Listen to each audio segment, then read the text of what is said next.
24 लाखांच्या पुढे income 30 tax lakh limit थेट 7 लाखावरनं 12 लाखापर्यंत नेलेली आहे। त्यामुळे आता 12 लाख रुपये उत्पन्न असणाऱ्यांना कोणताही टॅक्स भरावा लागणार नाही, अशी जी इन्कम टॅक्सची रचना करण्यात आलेली आहे याचा मोठा फायदा मध्यमवर्गीयांना, नोकरदारांना, नवतरुणांना या ठिकाणी होणार आहे।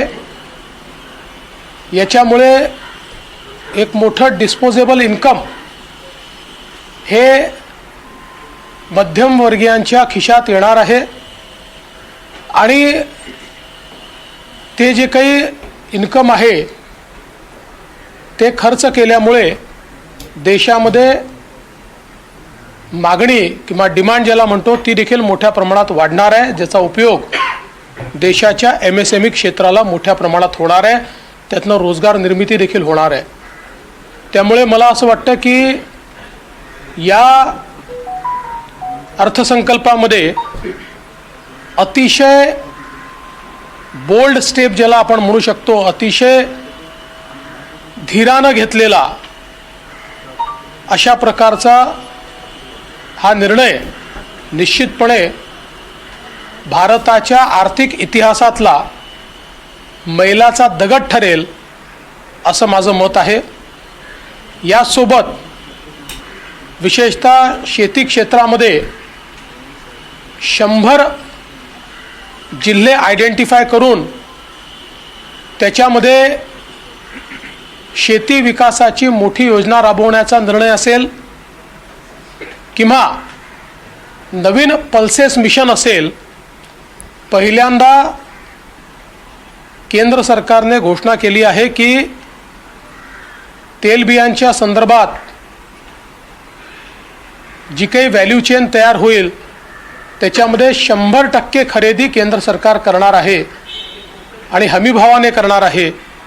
त्यामुळे निश्चितच शेतकऱ्यांना अधिक उत्पादन मिळण्याकरता, अधिक पैसे मिळण्याकरता त्याचा एक मोठा फायदा होणार आहे।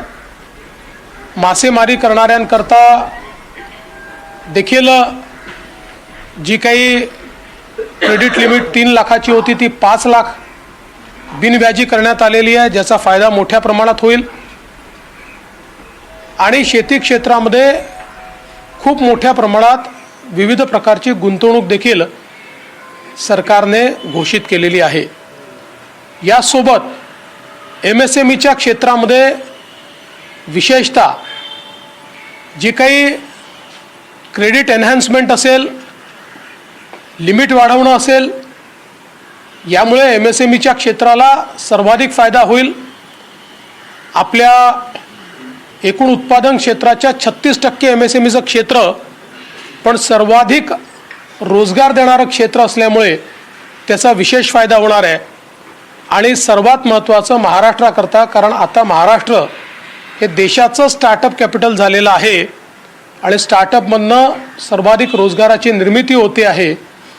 त्या स्टार्टअपकरता 20 कोटी रुपयापर्यंत त्या ठिकाणी जी काही क्रेडिट लिमिट तयार करण्यात आलेली आहे याचा आमच्या नवतरुणांना आणि स्टार्टअप्सला खूप मोठ्या प्रमाणात फायदा होणार आहे। इन्फ्रास्ट्रक्चरच्या क्षेत्रामध्ये नवीन इन्फ्रास्ट्रक्चर पाईपलाईन तयार करण्यात आलेली आहे। विशेषतः PPP प्रकल्पांकरता जी नवीन योजना अनाऊन्स करण्यात आली आहे, यामुळे खाजगी क्षेत्राची गुंतवणूक इन्फ्रास्ट्रक्चरच्या क्षेत्रामध्ये मोठ्या प्रमाणात वाढेल आणि त्यातून रोजगाराची निर्मिती होईल। त्यासोबत ॲसेट मॉनिटायझेशनचं जो नवीन फ्रेमवर्क आहे त्यामुळे निश्चितपणे ज्या ॲसेटमध्ये गुंतवणूक केली आहे त्यातनं पैसा रिअलाईज होणं आणि तो दुसरीकडे डिप्लॉय करणं याला एक मोठी चालना मिळणार आहे।